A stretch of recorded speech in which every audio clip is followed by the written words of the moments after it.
From Del Rio, Texas, Rob Wade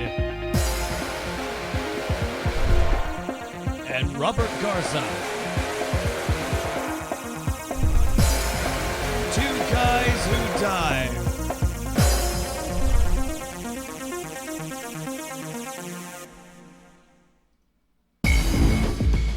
This episode of Two Guys Who Dive, recorded live Saturday, 3 May 2014.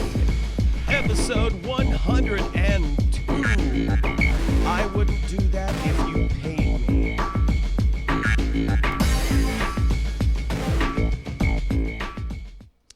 Howdy, folks. Welcome once again to another exciting episode of Two Guys Who Dive, and I'm your host, Rob Wade, and I am joined with...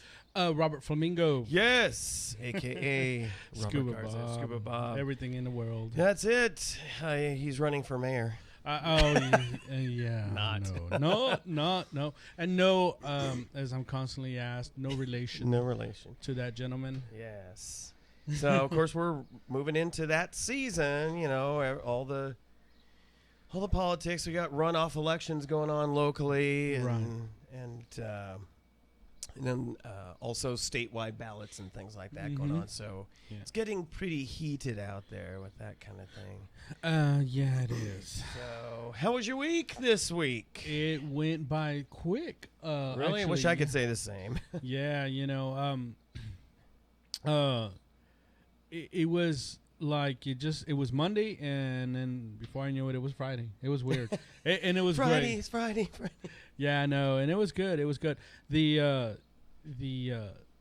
student population is getting a little restless. I guess they can feel the end of the year reaching around. Yeah, I was talking to one of the folks at the base today or Friday about that. Yeah, you know, and I don't know if it's the kids or if it's the employees feeling the strain also that the end of year is coming close. Right. Because I think everybody's just on edge. So, I mean, we're seeing attitudes that I didn't see Under pressure. You know, at the beginning of the school year or even right after the Christmas holiday. Right. But right now, it's just, you know, I guess it's just in the air. What can I say? Love is in the air. Or something like that. I don't know. Hate is in the air. Yeah, really. Yeah. I hate school. And I hate staying here. I want to get out. This is stupid. I can't wait. I want to get out of here. Yeah, mark those words in 10 years when you're busting butt. When you're complaining that your $15 an hour minimum wage job isn't good enough for you, Yeah. and then you go back to your class reunion, you're gonna say, "I wish I was back in school." Yep. You know, I was fortunate. I went to I was in a small town for high school, and so I really had a great high school experience. So, I mean, we didn't have bars on the windows. We didn't really have a vandalism or crime issue. We had like 5 potheads, and that was it, you know. And they were so harmless. I mean, that was, you know, they were zoned out, so they really didn't bother anybody. Yeah, they didn't bother anybody. Well, it was like when I was in school. I mean, we had, you know, the group that did all of that, you know, and I knew who they were. I mean, some of them I actually hung out before they became part of that association. Culture. You know, and that they, you know, they really never bothered anybody, and it's not like it is nowadays. Now it seems to me it's more they're trying to get people to come, when it was more like, hey, you want it, you know, there it is.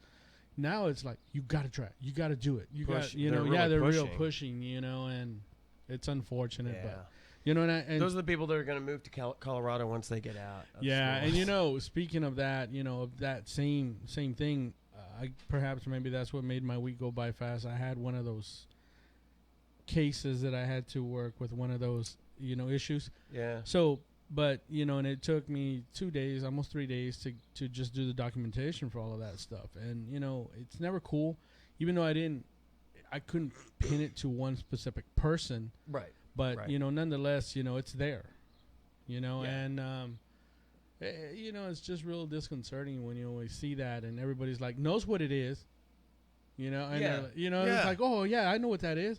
really, well, have you seen anybody else with these little packets, And they're like, I've seen a few. Well, who? Well, I don't know who they are. So, nobody wants to be a narc. Yeah, of course, and hey, with the way things are nowadays, I can't blame them. So a lot of people are scared, and it's just horrible. But hey, why people want to throw their lives away with that stuff? Exactly. So, well, mine was slow. And slow by that I mean, it was painfully long. Oh, really? Yeah, just a number of different interesting challenges we had.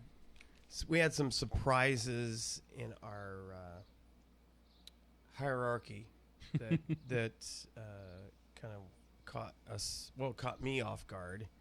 But and so everybody's kind of adjusting to that. We had an interesting couple of situations. Probably shouldn't talk too much about this, but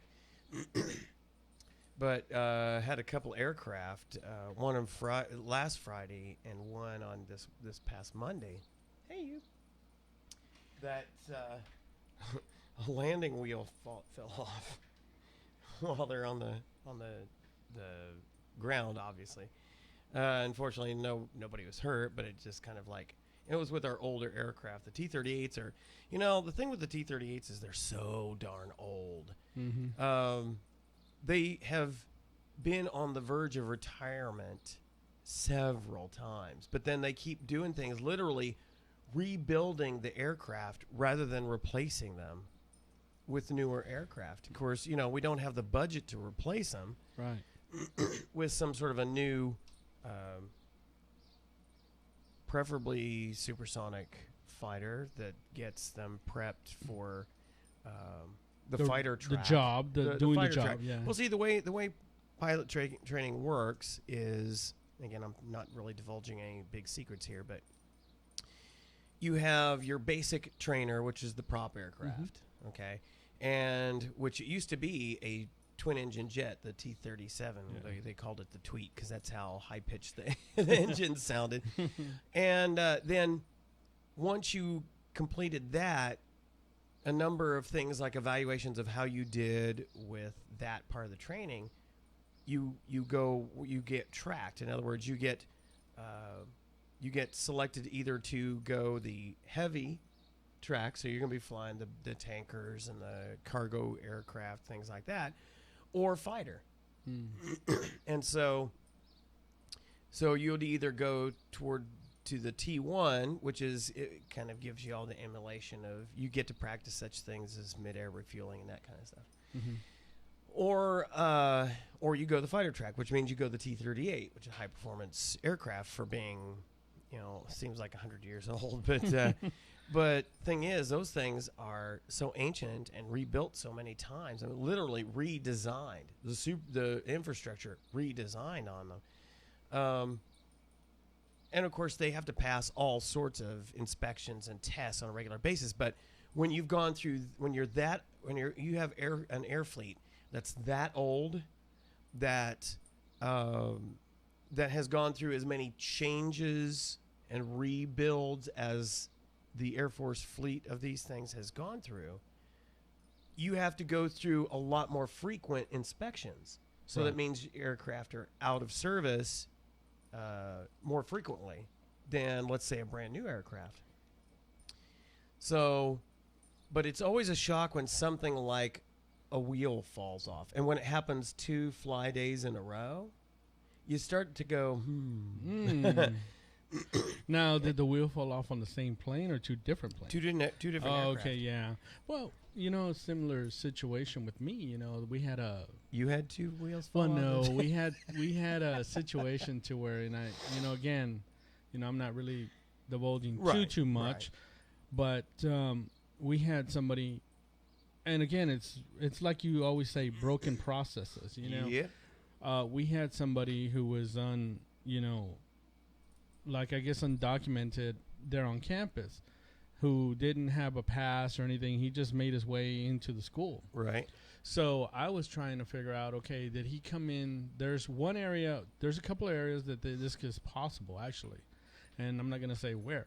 Right. But I'm in charge of one of the areas. So I was right away thinking, okay, when it was brought to our attention, did he come through my area, And I was thinking okay, okay, CYA. okay, where did he come from? Did my process break? And then there's the other area, which, it's more real estate to cover, so the potential is more probable there. Right. And no, wasn't through there. So I was like, okay, so then it has to be mine. So I was freaking out. Oh no. And then no, it wasn't mine. It came in through the oddest place. Just walked straight through the front door of the office and just wosy on by with nobody. Just nobody noticed the guy. What? Yeah, we noticed them because we have to. We don't recognize. That's your job, and so you kind of have a cognition, a cognitive level of what you're looking for. Well, something that's out of place. Right. Well, usually the hardest thing for us to determine is, okay, how many new substitutes are there? Because they're constantly changing. Oh. But even the substitutes have to have a little sticker on them telling them that they're like an employee for the day. Right. And when we don't see that and we see a grown-up walking down the hallway, well, it's our responsibility to stop and kind of like, hey, who are you? Where are you going? Show me your papers. Yeah. Papers. We don't need no stinking papers. Your papers are out of order. Nice. But either way, this person walked on, and we went through the video cameras and saw, and he actually didn't come through anywhere of the, he walked the usual suspects. Yeah, he came straight through the front with it's not like the guy jumped the fence or anything. No, he walked straight through the front door. Nobody saw him. So when they were, are the front doors not normally locked once? Well, no. The thing is, the front door is actually through the main office, and then they cut across, and they can go into two directions. One to some other office area. So normally they would have to get past whoever's working the front office. Yeah, and they all just blew it off. 4 ladies up there. 4 ladies that blew it off. Yeah, they just were so busy. I don't know what they were doing, but it just proves my point that it doesn't matter what you try to do. I mean, things like this are going to happen. You got to be prepared. Yeah. So, but as they were chastising us for not doing our job, we went back and we looked at the video and we're like, okay, wait a minute. No. Come back over here. I need to show you this. You're so busted. The person in charge was livid because, it was her staff that dropped the ball. Yeah. Not us. So no, you cleaned up the mess basically. We pretty much did. And I assume it was a perfectly innocent situation, though. No, actually, it wasn't innocent at all. There was motive there behind that, and luckily,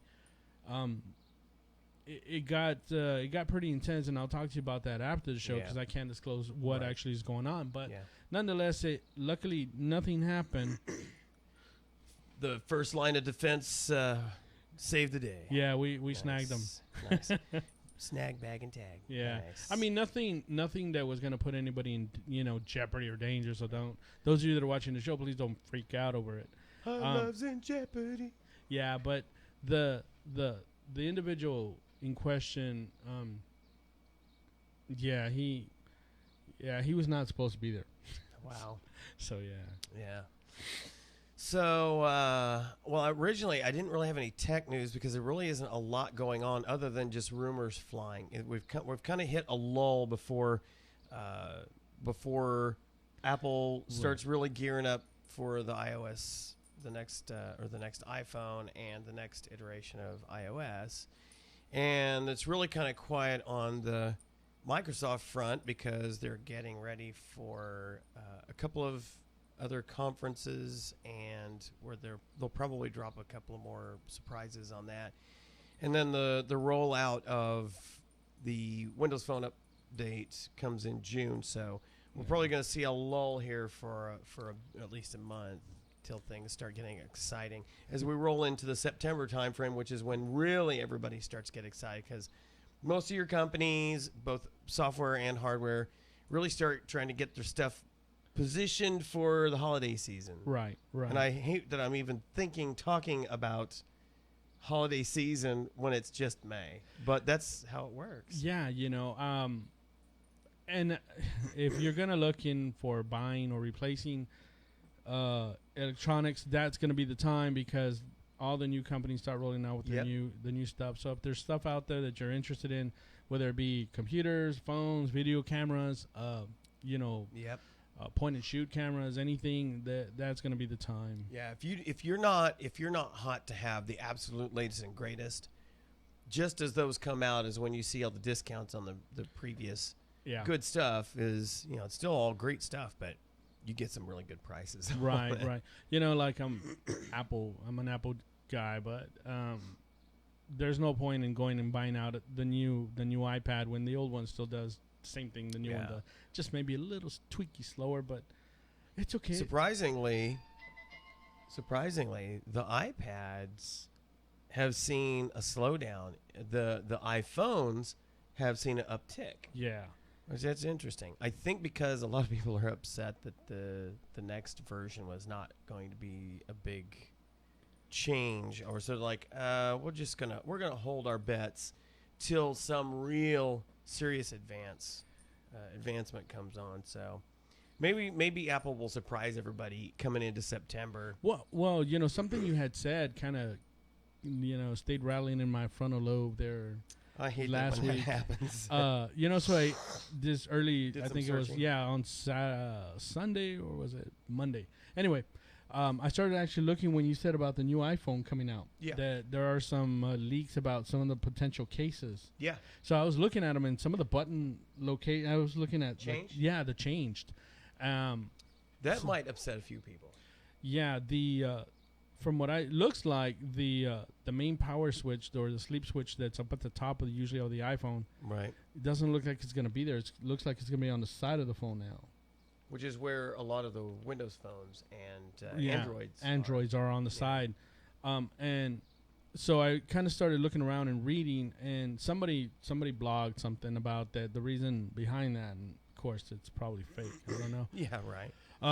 Is that a lot of researches that they've done is people are dropping their phones, and usually they'll kind of fall and they'll land and hit the switch since it's at the top. So now they're moving it to the side because it's more likely to hit from one of the corners and not hit the button. Okay. So it's kind of a little bit of science behind that. Yeah. So I don't know if that's true or not, but that's what. Hey, we've heard wilder myths. I mean, you have Yeti, you have Bigfoot, Loch Ness, and people dropping their phones on the top. Actually, I've seen Bigfoot. He works with me there at the school.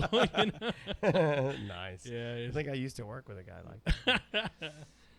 But there was actually, as I thought about, there was one bit of tech news that kind of had everybody scared for a while. Was this new 0-day vulnerability on all versions of IE?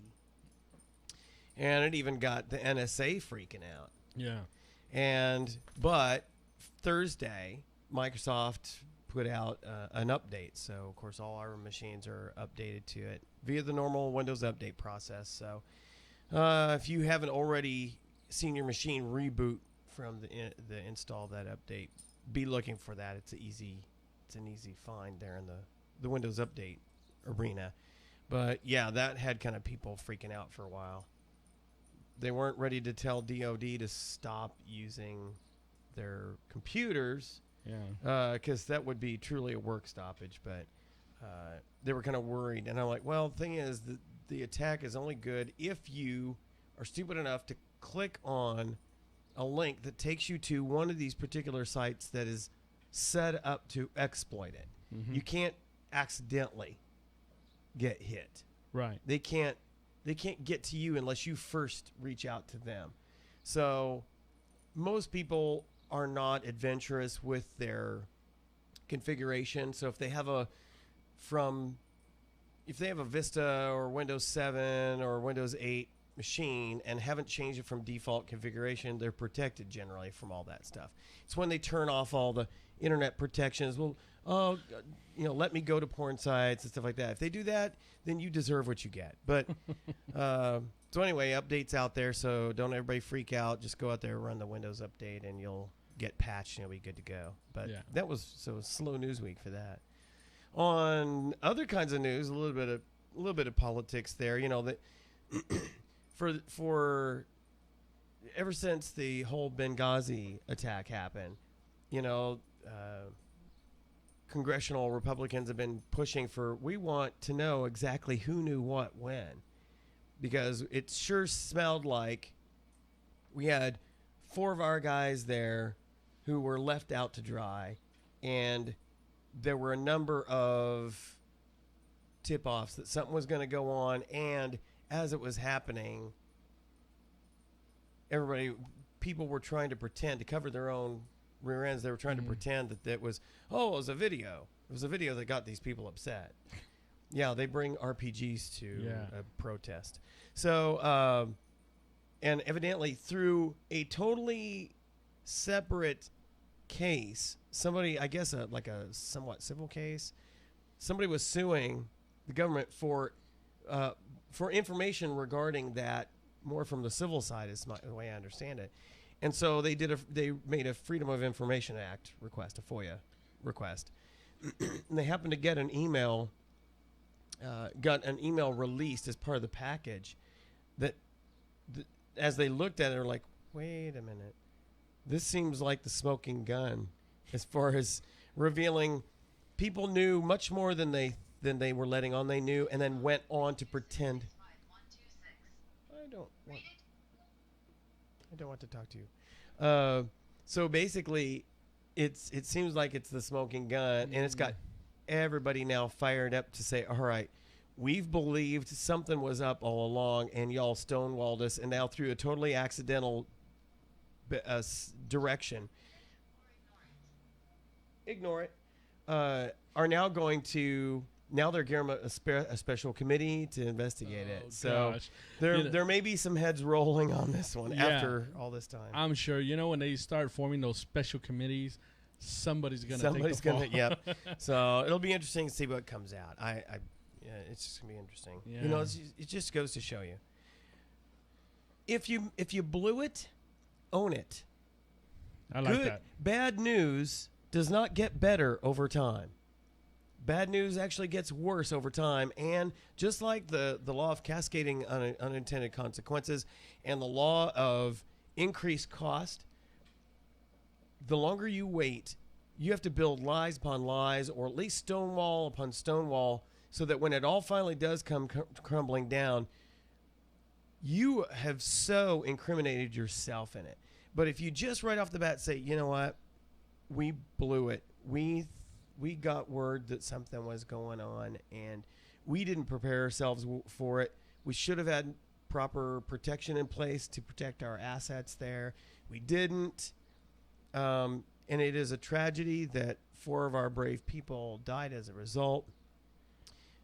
We own it. We're gonna fix it. This has taught us a lesson. This was a mistake. No, it looks like it was an intentional. Just keep saying it was a video. Keep saying it was a video. Yeah, right. Yeah. You called me a name, and that's what we got upset about. Yeah. Like I was, but change of pace there. I saw Nick Van Winkle. He has been a guest on the show. Yeah, he's been a guest, and I told him, hey, you need to come out, you know, and so Nick, if you're out there and I don't see nobody's in the chat rooms. If you're out there in the watching, you need to come on board, Nick. Yeah, man, jump in there. Yep. You look like you were having trouble carrying that TV, buddy. He was carrying a TV. Yeah, he works with the tech department at the school district. Well, they got nothing better to do than to watch TV. Yeah, they just needed like a 70-inch TV for somebody at the high school. So I don't know where that baby went. I'd like to have a 70-inch TV. But they broke out the big guns on this one. Actually, I wouldn't mind. I really would like to replace our TV out in the living room with a 60. Would be good. And then bring that one in here. Yeah, that would be cool. We could see ourselves. Yeah, we could just watch it. It'd be much easier than trying to look over here at our server and see what's going on. Yeah. See, we've got a server on the side here that we watch basically what you all are watching. And so if something freaks out or freezes, we look over there and we can tell. We're like, okay, what do we got to do to fix this? So, yeah. So, but yeah, Nick, come on board, Nick. Jump on. Come on, Nick. I told him to get on the chat room. He didn't listen. Yeah, he's not there. Yeah, it's like so, dead. Okay, Nick. That's it. Y'all should join us. It's worthwhile. That's a one. We won't That's insult a you. 1 on your evaluation. That's right. All right. That's right. Because you work for the school district too, you can heavily impact his evaluation. Yeah, I'll just send an email. Yeah, the government folks, we just they're finishing up that process. Our appraisal season, if you will, ends on March 31st, and then begins again on April 1st. So then you have like a 2-month window of getting out the appraisals, doing those, getting them signed and approved, and if anybody's going to get any kind of awards, whether it's monetary or time off awards, those kind of things, then that's evaluated, racked, and stacked with other people, and because there's a fixed budget, obviously, and so they kind of there is a zero-sum game. So if they gave you, being the superstar that you are, all of the award money, then even though I worked really hard, I get butt kiss. We had an issue like that. Really? I think it was about a year or two ago, maybe 3 years ago, where Sandy was teaching, and the school district gave like bonuses to certain departments, like math and something else. Anyway, wow. Well, the teachers had to score a certain criteria, or the students had to score a certain thing based on these exams that they take, these state evaluation tests they have. So if the students were, let's just say you had a class full of kids and they took this state assessment, right, that's going around that everybody's complaining about, and your students did higher than, say, the other person who teaches the same thing, right, you were given like a little bonus type thing. Nice. And it got to the point to where people started complaining, well, why is he getting a lot more than I am, and things like that. And well, one of the things that that I did as part of the union that I'm with did a little investigation work and found that he was actually, or certain people were given the cream of the crop students. Yeah. Oh, so set up for success or set up for failure. Exactly. So the other teachers, or should I say some of the other educators, were having to do harder work or work more to get the kids up to par. Right. And they did good. They actually did their job because they did pass. Their scores were just not as high as the other people, Wow. And wow. Yeah. So after some investigation, we found that certain educators were given the cream of the crop. Well, once this was brought to light, they stripped them and they kind of spread all of the, they didn't give them the higher ups. They spread them all amongst everybody. And then that guy didn't do so well. And he was devastated because he didn't see his money. Uh-huh. So he decided to retire. He got sick. Anyway. So yeah, he was gone. Fine. Yeah. So, fine. But yeah, we had that issue to where. Yeah.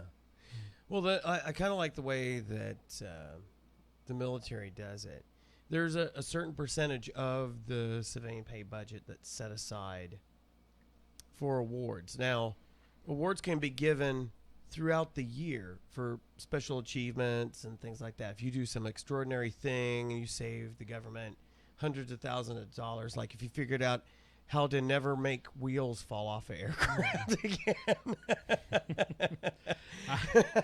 Saving millions of dollars. Yeah. You get they'd say, hey, you know what, for this work that you did, it saves us money and makes efficient process, and we're going to give you an award of $800 or whatever. Oh, that's cool. Yeah.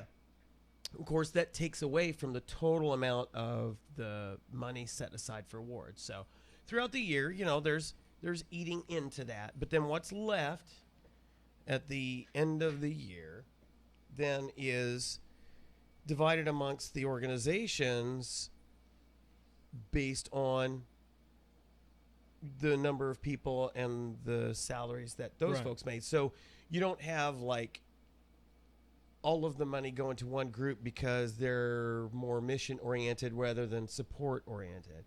It's totally what you have in your civilian ranks. So it's equitably distributed at those levels, and then at that point it becomes subjective, and it's really okay. We have this pool in our organization. Our employees we look at their ratings, rack and stack, and then they have a board that meets and looks at it. So it's I think it's about as fair as you can get it. Oh, that's cool. So, but that process is like 2 months long to go through that, because you have supervisors who don't really manage their folks well, and this is you see this in the private sector too. Yeah. That's not a unique thing, but some do diligence, and they have it all together and like, okay, good, I'm done. And then others are like, I'm still figuring out how to spell exemplary, you know. Oh, you know, and some people are just horrible writers anyway, and so they kind of screw their employees because a dictionary is foreign to you, a thesaurus is foreign to you, proper sentence structure, grammar is foreign to you, you know. So it's unfortunate, but so we're just winding down that process, and so you know everybody's like waiting to find out what they get, how much they're gonna get. Well, last year not only did nobody get anything, but you know everybody was sequestered. You know, part of the sequester got furloughed, so we actually had a significant reduction in our pay for last year because of all that. But that's okay. It's all part of public sector work. Yep. So, see any movies this week? No, actually, what? And I was actually kind of like, you know, like I said, the week went by so fast, but I was kind of busy with things at work. You know, never bring your work. And the bike ride I saw on Facebook, and nobody wanted to go with you. Oh God, yeah, you know that was funny. You know, it's and I wanted to say, gee, I feel like that with diving. Yeah, well, wait a while. The water's getting warmer now. We'll start going. And I'll tell you something a little bit about that after the show. This is something I know, guys.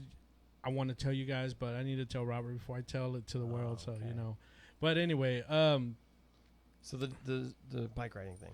Oh yeah, you know I was like so pumped up, and I was let's go for a bike ride, and kind of threw it out there, sent some texts out, and no bites, nothing.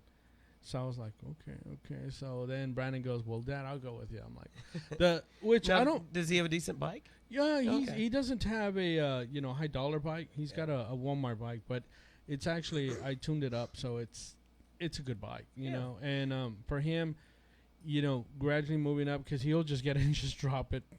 You know, like when he gets off of it. Didn't we all do that as kids? We'd like, as it's rolling, we would just like hop off of it, and it would just kind of roll and boom, let it fall, you know. Yeah. We all did that. So he wants a good bike, or should I say a brand name bike. And I'm like a little skeptical because the bike he kind of was looking at, it's about, you know, I think it's about $500 bucks. So I'm going to wait a little while on this one. No kidding. Well, anyway, so Brandon goes, well, I'll go with you, Dad. You know, I want to go with you. So the thing with him, he rides with me, and I've taken him actually on the full circuit that I do. Yeah. Of course, I'm not moving as fast because he's moving slower, which is fine. It's fine. Yeah.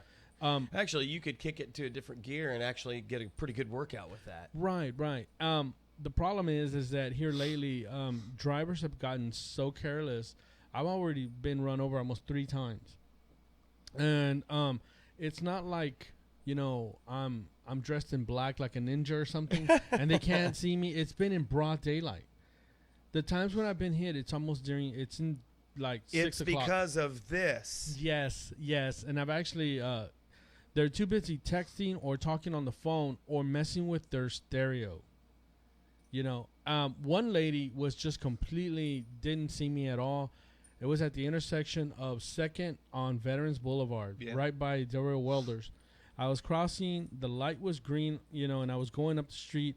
She was too busy looking to the left because she was going to make a right-hand turn, so she wanted to make sure that it was clear on, you know, the traffic that was going to be traveling south. She was going to turn right on you. Yeah, and she almost did. I was right in front of her, and she turned, and I yelled at her, and she had the windows down.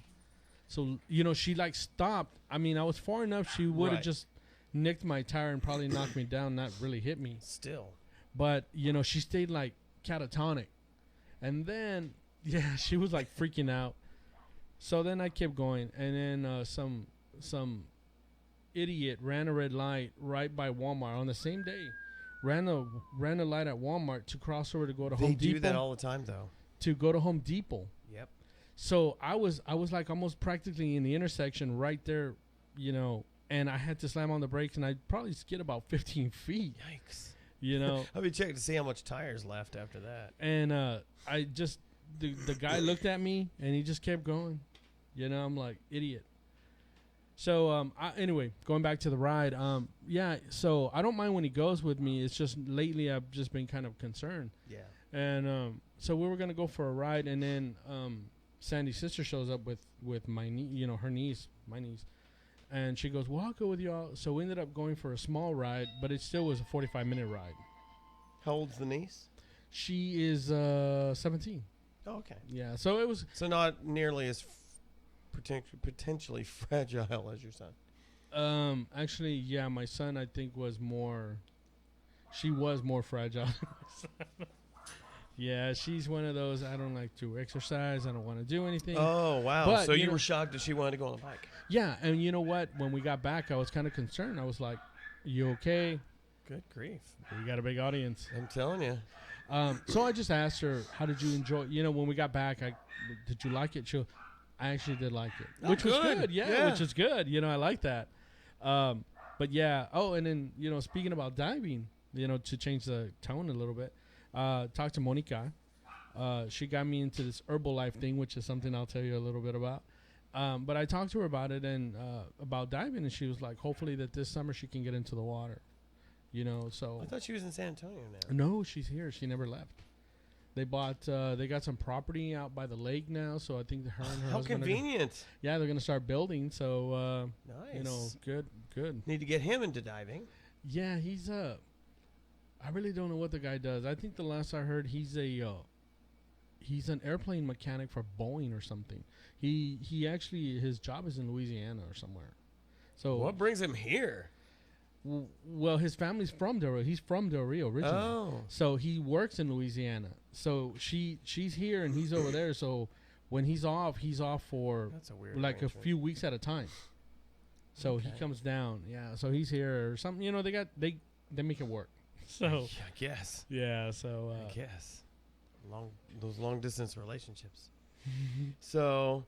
All right, so last week we were talking about that dive accident and those crazy fools who barely certified decided we've got to go deep, and we were commenting there's really not a lot to go down there, and I said that I would try to pull together video to show everybody. So I went over some of the Castle Canyon footage that I've got, and kind of took the best of scenes, because there's a lot of it that's just following along a rock wall.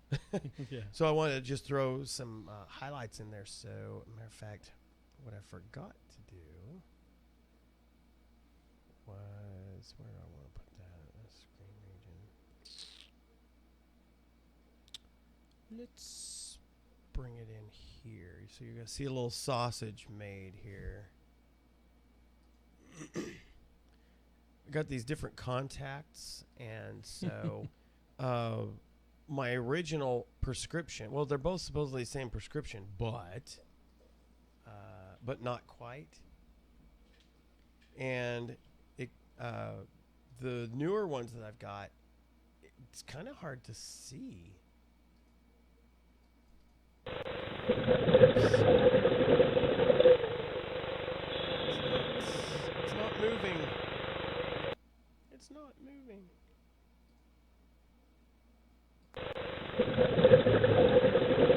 Well, that's going to be bad if it's not going to play.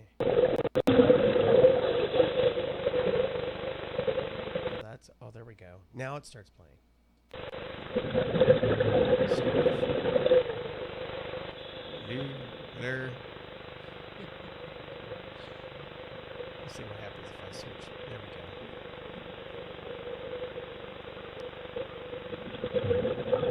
go. Now, this is early on in the dive. This is basically kind of on top of the cliff area.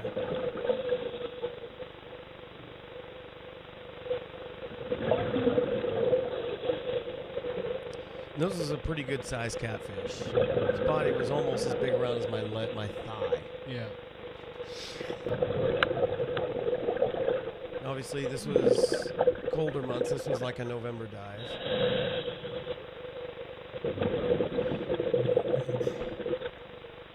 Who was on the dive with you? That was Tom and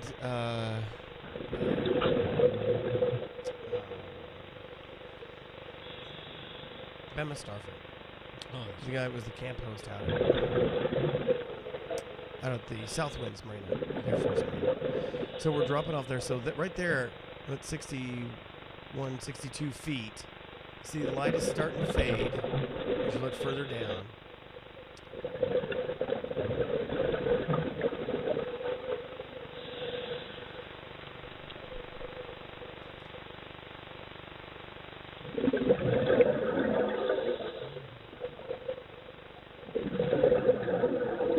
This was the older camera. This was the old Intova. With the newer camera, I'd be able to set it to green, and it would compensate a lot for all this green. See how much darker? Dogs just came back in, and they are muddy. Get down. There we go. 78 feet. Yep. It's getting dark. See all the fish, people? Now, don't get me wrong. We love these kinds of dives. Not because they're deep, but because the sheer majesty of diving a rock wall and looking in, for little caves or cavelets is awesome.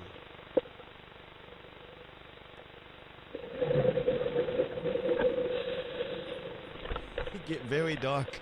Yep. Very, very, very dark down there.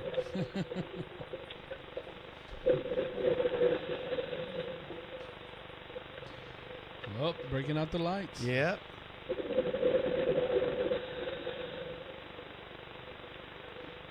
Which is tough to do when you're also working a camera. Right. This is my kind of dive. Okay, yeah, it is.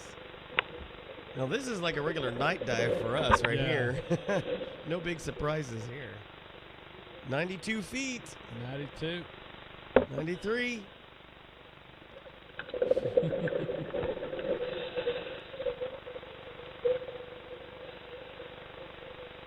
Guys, also, if you're watching this, keep in mind, at the beginning of the dive, there was a lot of light, so this dive probably took place during the day. Yeah, it was 1 o'clock. 1 o'clock in the afternoon. That's how the lake looks at 100 feet. It's dark. It's looking up from the depths. So the visibility was actually pretty good. Good, yeah. Because that's a good 30 feet looking up right there.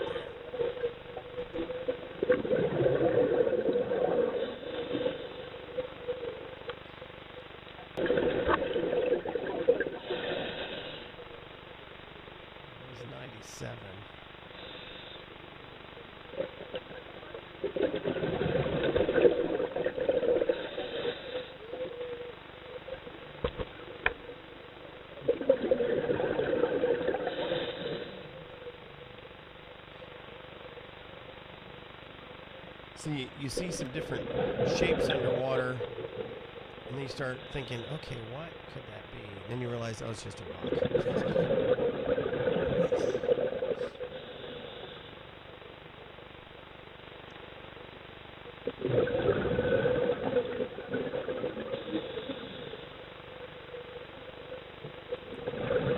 So you just cruise along. If you look, you'll see all these little cavelets.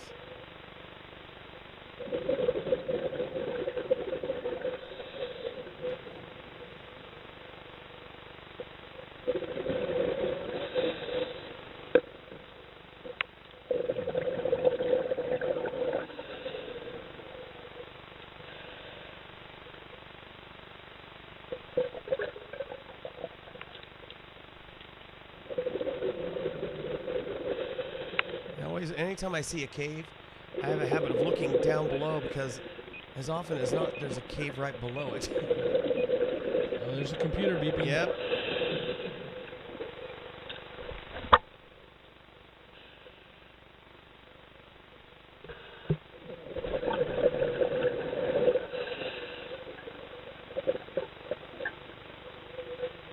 Yeah, I have my alarm to set to warn me when I'm within 10 minutes of my max at a particular depth. But I went ahead and dropped down because I knew I still had 10 minutes to play with because I wanted to see if this was really a cave. So, well, there we go, 97.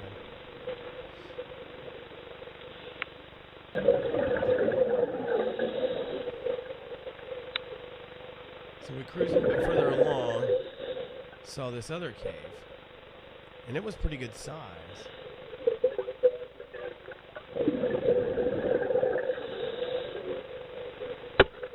Didn't have a lot of depth to it, but it was deep enough that you could comfortably get in without getting into trouble, but you still had the wide opening, so it's not, you couldn't really get into trouble. It was very cool because you had this big pillar right here that you could kind of go around. So I'm going inside, basically kind of a horseshoe shaped. I was like, oh, cool. Oh, that is cool.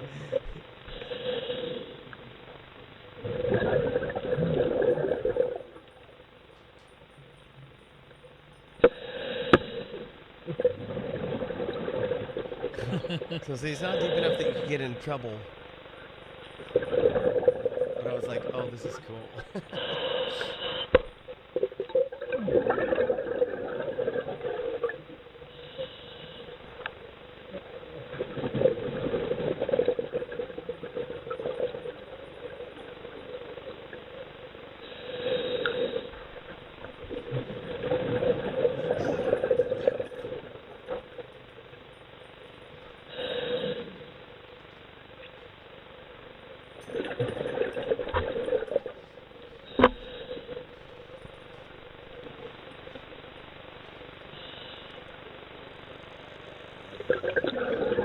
That was 60 something.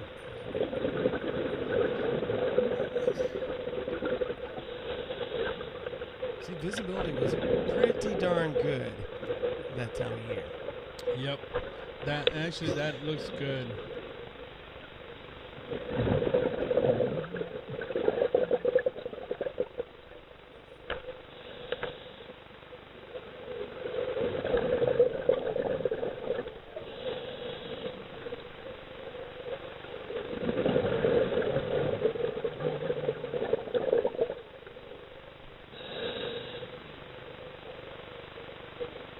Good. Checking the gauges, make sure everything's good.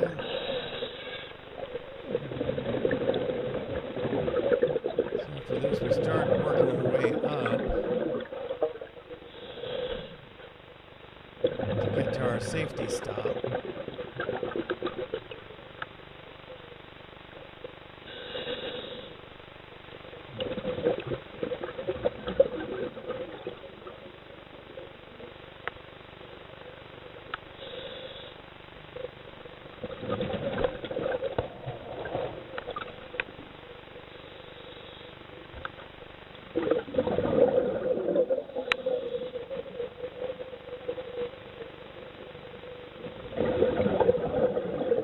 Good school right there. Yeah, I was about to say, man, look at all those fish. I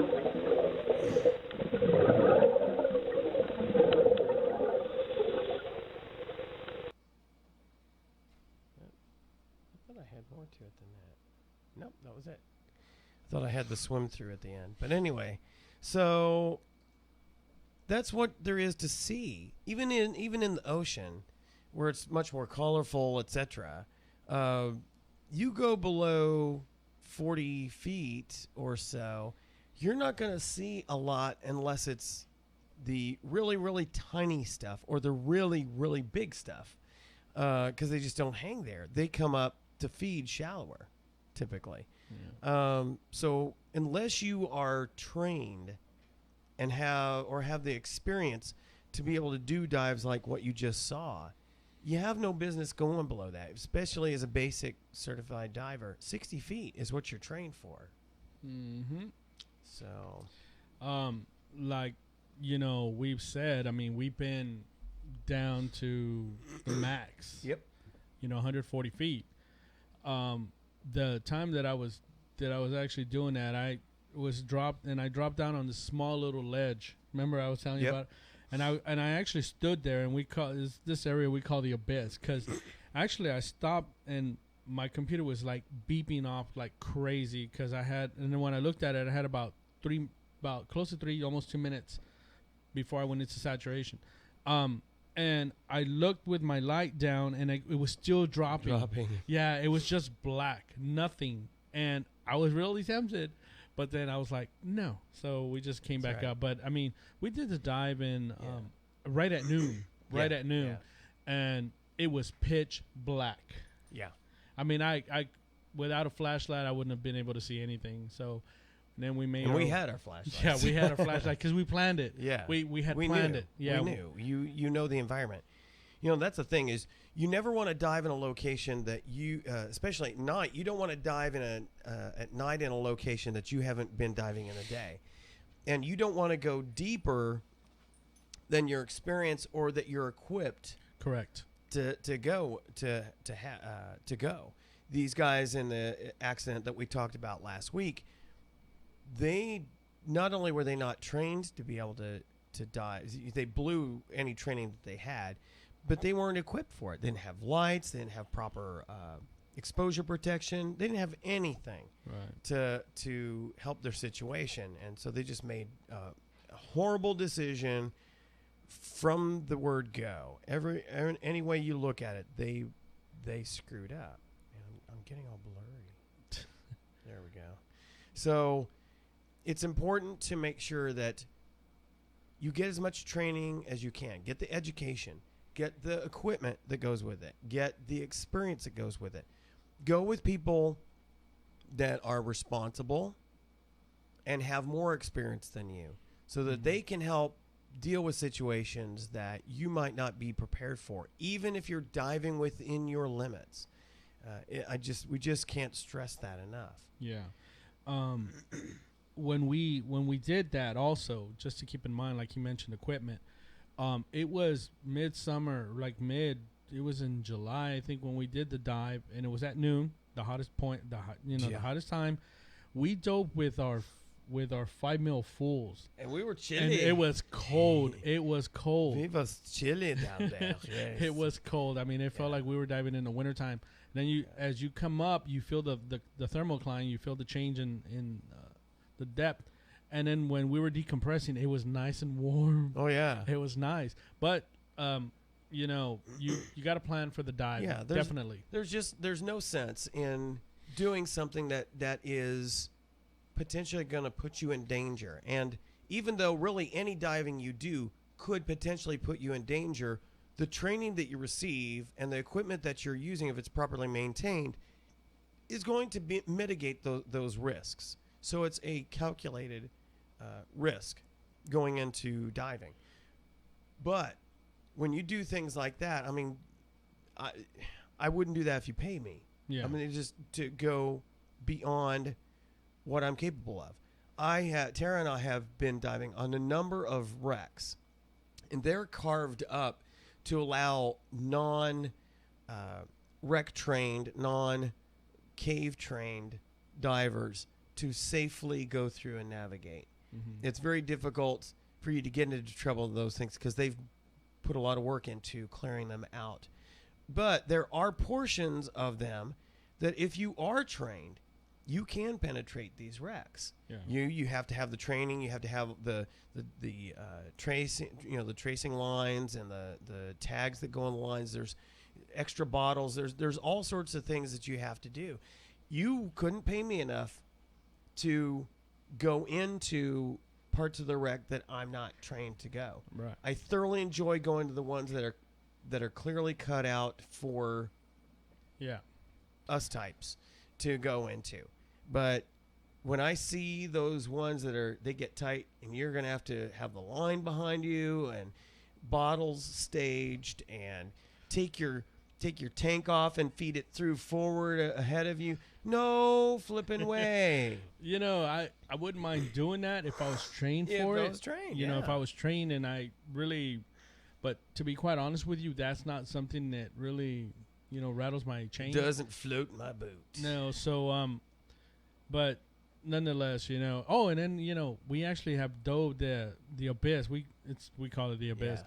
We went back and actually did it at night. you know, and we dropped down. So it was still a really pleasant dive. Yeah. And then that was actually Joanna's first night dive. Oh, that's right. We took her there, you know. So That's Joanna's sweet. Yeah. Yeah, she just turned 21. There you go, Joanna. So proud of her. Yeah. It'd be nice if she ever, makes it back to the area that we take her out on a dive. But she was a good student. Yeah, and that was her first night dive. We took her to the abyss. But, of course, we were, Rob was watching her. Oh, of course. I was watching her. Everybody was watching everybody. It was good. It was a good. Yeah. You know what? And her family's gone on a couple of the Balmorhea trips, too. Yeah. Yeah, we need to get up. We haven't even selected dates for this year. I know. We need to get that up. I'm surprised that we didn't already have something lined up for Memorial Day weekend. That's right. Which reminds me, we need to see if we can squirrel a dive in. If the weather's good, we've got to get a dive in Memorial Day weekend. Yep, definitely. We can maybe plan get the families together and do like a cookout or something. And we go diving. Yeah, that sounds like a plan. That'd be fun. We ought to do that. We ought to do that. So anyway. Back to the agenda.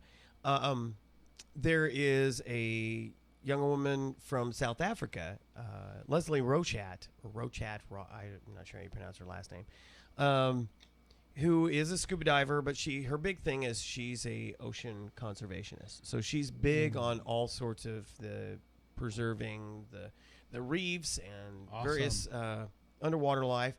Her big thing is protecting sharks. And of course, I can just imagine people going, "What? Protecting the sharks? I mean, they're man-eaters. They're not all man-eaters, but there's a stigma attached." Tara happened to be watching Jaws this afternoon. Of course, the big rubber fake great white shark. They're actually not as dangerous as people have made them out to be. There are all sorts of conditions that are typically going to be found when you have a shark attack. It's less likely to happen with a scuba diver than it is with somebody swimming on the surface. Right. So anyway, among the things that are going on, shark fins are big business. Mm-hmm. And so literally you've got these horrible nets and big hooks set up to just en masse capture and slaughter sharks. And what they do is they cut the fins off and then dump the sharks back out. Yeah. And so Lesley has been making it part of her life's work to raise awareness about these horrible practices, help put an end to them. And so she did a photo or a shoot as an awareness campaign some time ago, where she was naked in a shark net. Oh, cool. Well, part 2 is now she's doing it where one of those little what they call a drum line. And so let me see if I can pull up the screen region. There it is. And so here's like the picture campaign, and then there's a video with it. It just was like, what? So I'll show that here.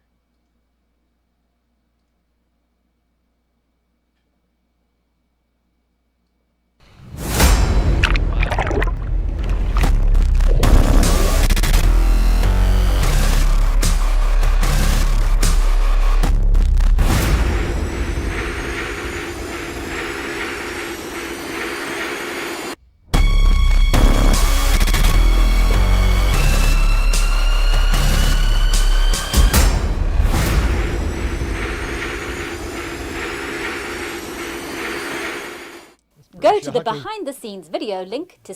I don't want to watch the behind the scenes. I did watch the behind the scenes, and it was pretty interesting how she had to get... You notice that she wasn't completely naked. Yeah. She was wearing a weight belt.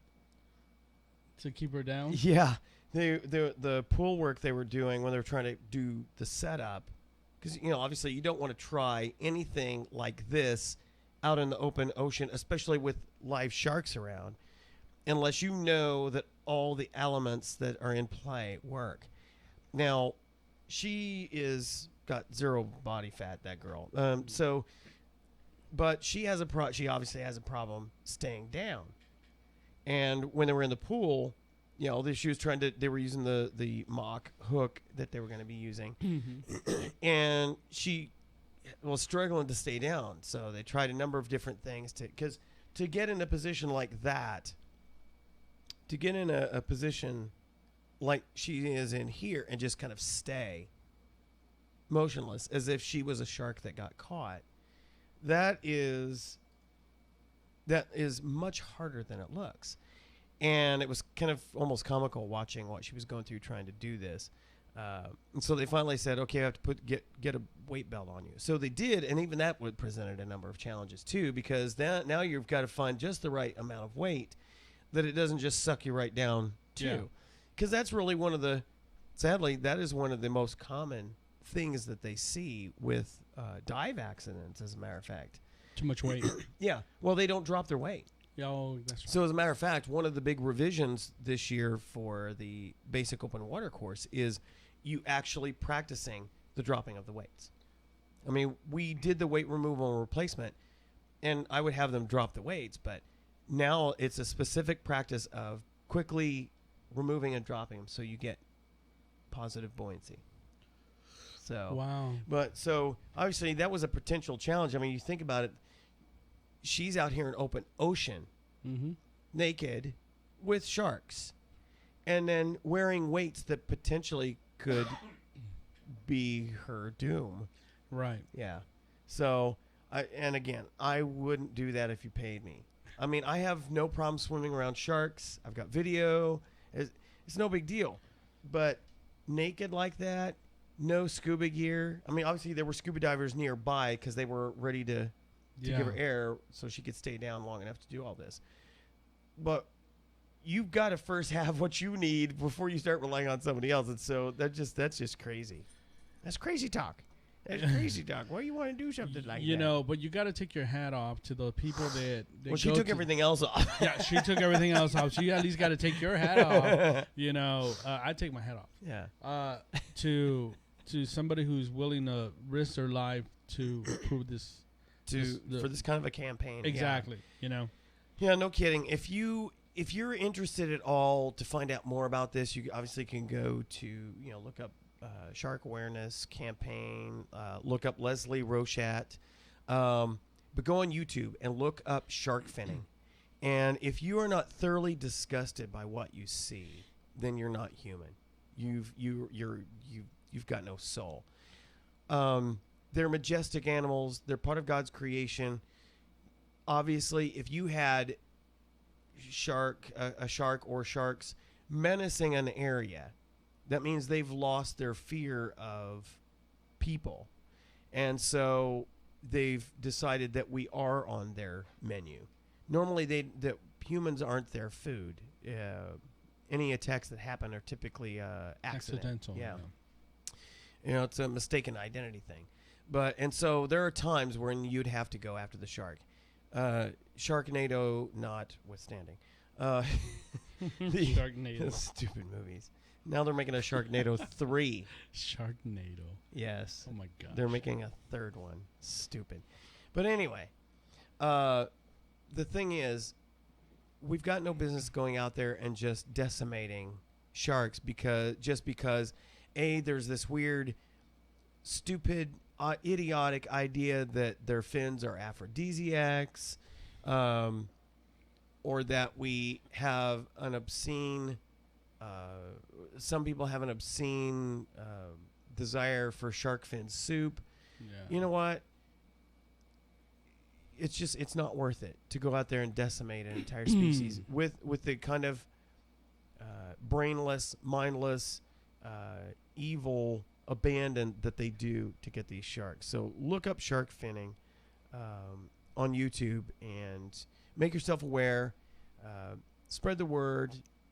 If you're a diver, if you know divers, help get people involved in this kind of thing. Send emails, send letters to congressmen, to companies that look the other way.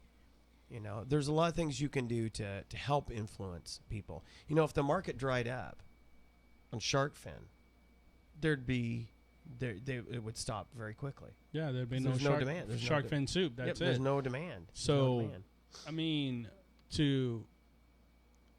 I'm not much of a hunter, but then again, you know, I'm a meat eater, so obviously I know where it comes from. Yeah.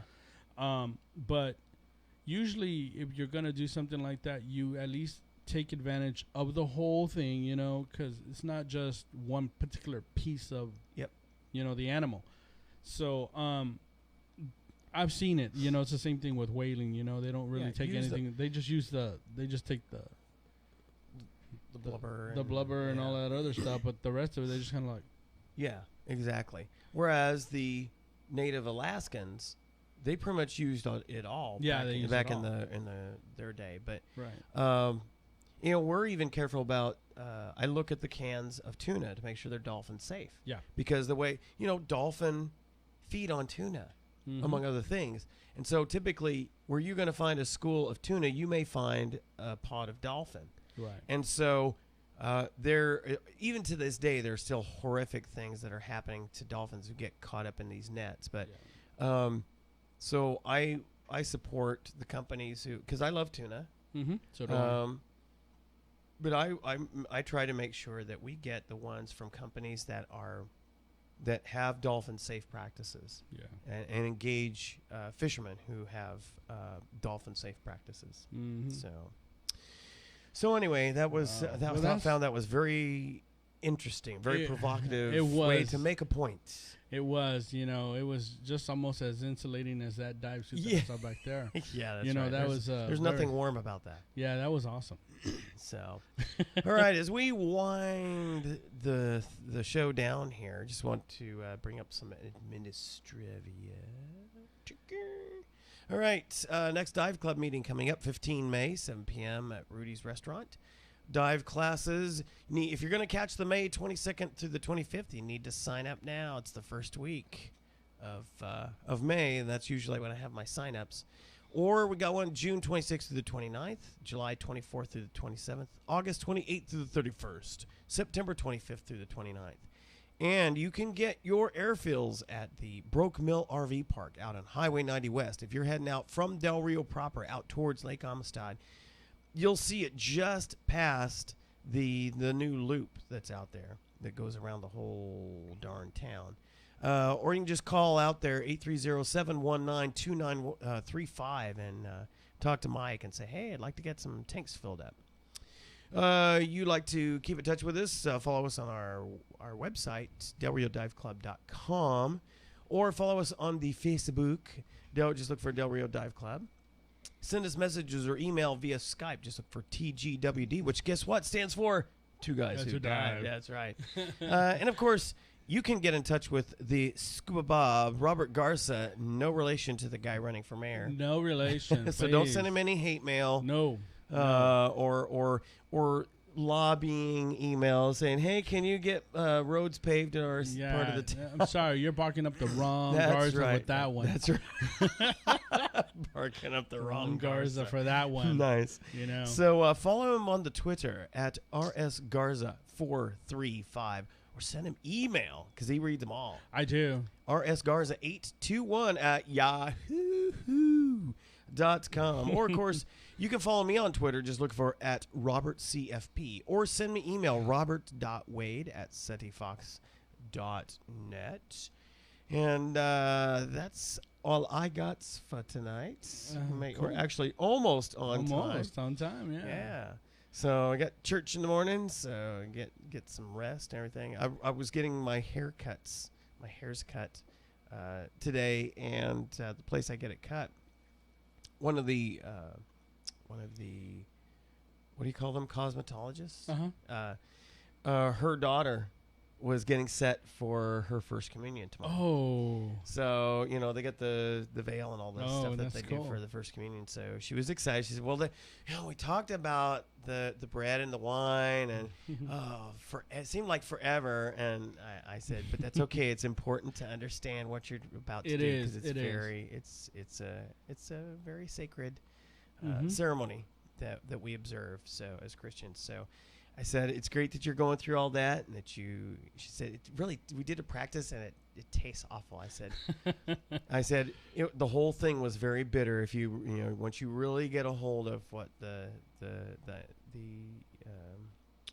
whole thing behind why we do communion. Yeah. So it's good to observe that it was bitter. Right. So I was, I said, I'm proud of you, excited for you, and I hope all that goes well, because it's a very nervous kind of thing for your first one if you've not done it before. So that was kind of interesting. So it's going to be a very exciting Sunday for that little girl. That's awesome. Yeah.